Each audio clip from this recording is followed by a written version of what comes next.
Hello, I'm Carolyn Overington and I am the literary editor at The Australian, and here are some of the best books of 2023 as judged by me.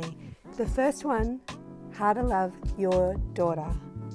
Imagine being a grandmother standing on a dark street looking into a lit window where you can see the grandchildren that you have never met, because the relationship between you and your own daughter has fallen apart completely. This is a masterpiece. The Conversion by Amanda Lowry. Now, Amanda Lowry won the Miles Franklin Award last year for a book called The Labyrinth, which was about a mum who moved closer to her son who was serving time in prison.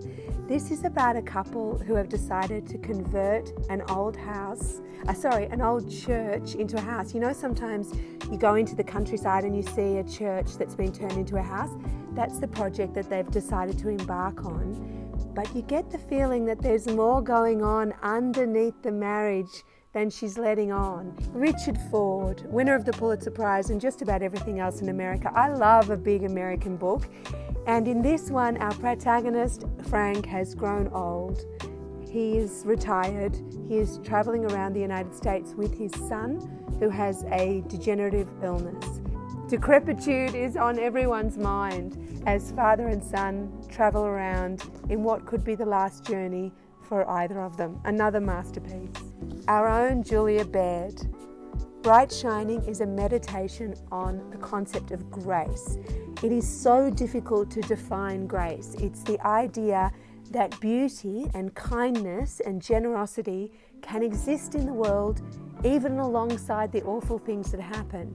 Now, most people know that Julia Baird has been battling cancer for some time, and in her previous book, Phosphorescence, she talked about the natural beauty of the world and the sense of awe that she got from diving into the ocean and being with sea creatures. This is more about acts of grace among human beings. Absolutely beautiful, and hardcover, so you can buy that one and give it away for Christmas. Let Us Descend. Jesmyn Ward is arguably one of the finest writers in the world today.